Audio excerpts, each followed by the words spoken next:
Half the internet is telling you to regulate your nervous system. Almost nobody explains what that actually means. Your therapist says it. Your meditation app says it. The wellness coach with 2 million followers says it. And then they all stop. Like the words themselves are the answer. But nervous system regulation is a real clinical concept with a real history built by 8 specific researchers across 3 decades of trauma work. Each of them mapped one piece. Each of them built one tool. And buried under the buzzword, there's a 4-second technique any of them would recommend first. Stanford lab data behind it. Free. No op. No course. By the end of this video, you will have the model and you will have the technique.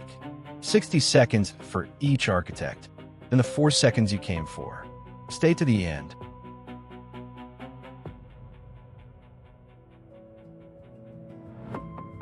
Stephen Porges' 1994 presidential address to the Society for Psychophysiology. He proposed a framework everyone borrows from. The vagus nerve, he said, is not one nerve. It is 2 evolutionarily layered systems. An ancient dorsal branch that shuts you down when threat feels overwhelming, and a newer ventral branch that lets you feel safe in another person's presence. He called it polyvagal theory. 3 states stacked like floors of a building. Ventral safety on top. Sympathetic mobilization in the middle. Dorsal shutdown in the basement. Trauma, he argued, locks you in the lower floors. Healing climbs you back up. The clinical world ran with it. 500,000 therapists trained in his language. When your therapist talks about your nervous system being dysregulated, they're using a vocabulary Porges built. Even the 2026 critique of his anatomy leaves the architecture intact. Deb Dana, 2018, published The Polyvagal Theory in Therapy. She did something nobody else had done. She translated Porges out of academic neuroanatomy and into language a working therapist could use on a Tuesday afternoon. Ventral, sympathetic, dorsal, safe, mobilized, shut down. She gave clients a worksheet called the polyvagal ladder and asked them every day to notice which rung they were on. Green at the top, yellow in the middle, red at the bottom. Then she asked one more question. What helped you climb back up last time? That tiny daily check-in is the foundation of nervous system literacy. Not a theory, a practice.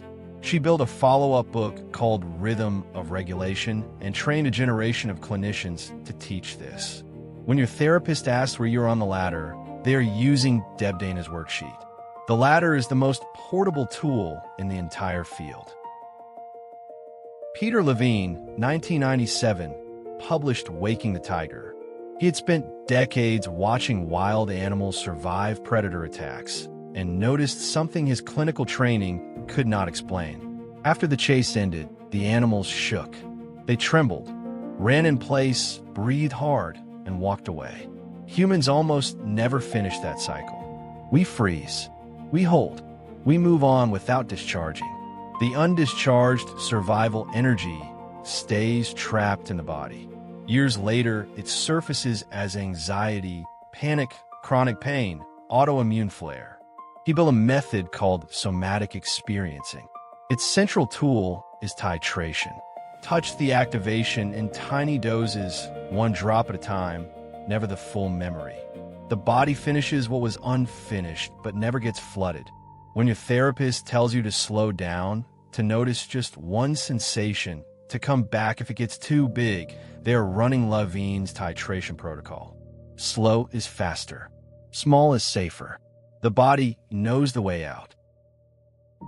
Bessel van der Kolk, Boston, 2014. He had spent 40 years treating combat veterans, abused children, and survivors of catastrophe, and noticed that talk therapy alone, for many of them, did almost nothing. He published a book called The Body Keeps the Score. It would sit on the New York Times bestseller list for more than 250 weeks. His central claim was simple. Trauma is not a memory of an event. It is a present tense imprint in the nervous system. The autonomic body still believes the danger is now.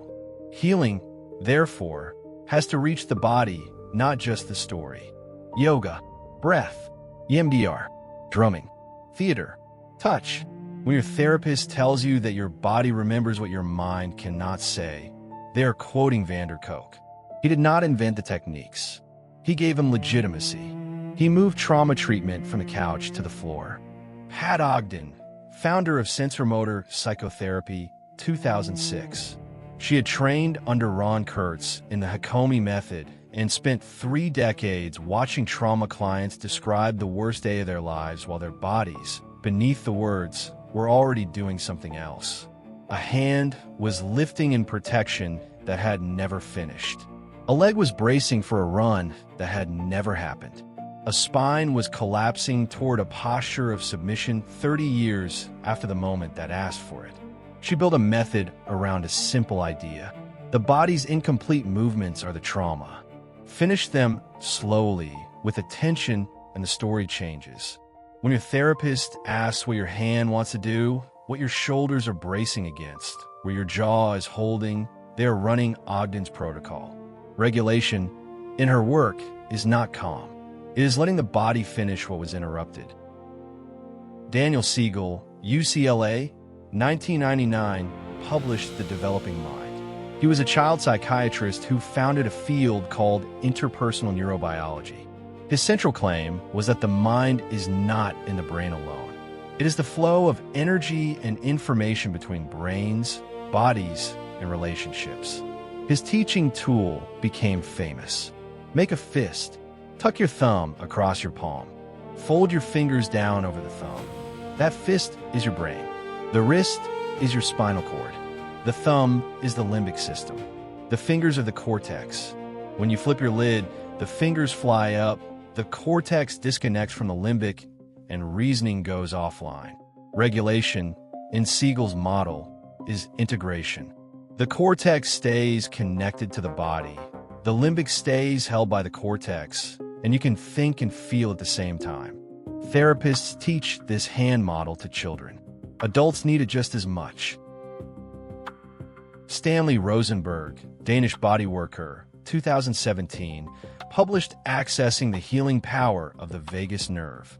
He took polyvagal theory and the cranial nerves Porges had described and turned them into a manual you could practice at home. His first exercise is famous. Lie on your back. Lace your fingers behind your head. Without moving your head, look only with your eyes to the right. Hold until you sigh, swallow, or yawn. Then look the other way. Within 30 seconds, in most people, neck muscles release that have been tight for years. Rosenberg called it the basic exercise. He documented case after case. Tinnitus, migraines, social anxiety, chronic neck pain, all responding to small mechanical resets of the cranial nerves. When your therapist tells you to do vagus exercises, this is what they mean. Not theory, anatomy, and a body that responds in under a minute. Stephen Porges, Kripalu, 2006, published The Wisdom of Yoga.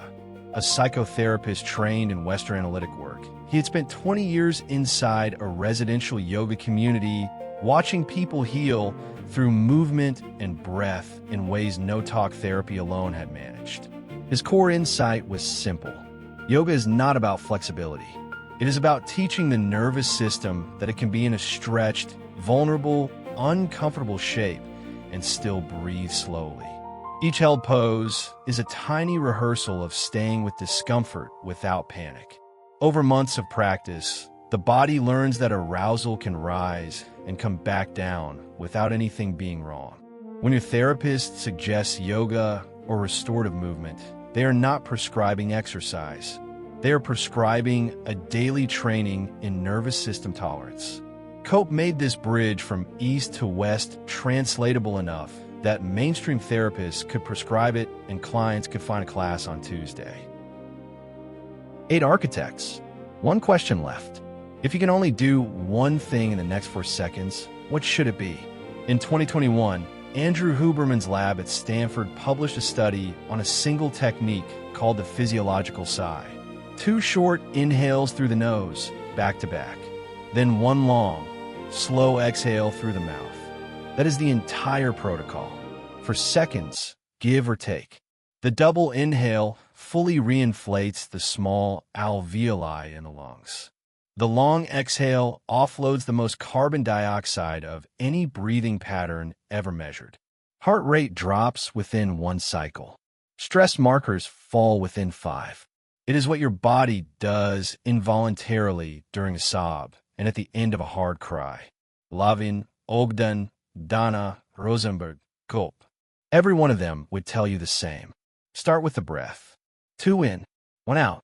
You're already regulating.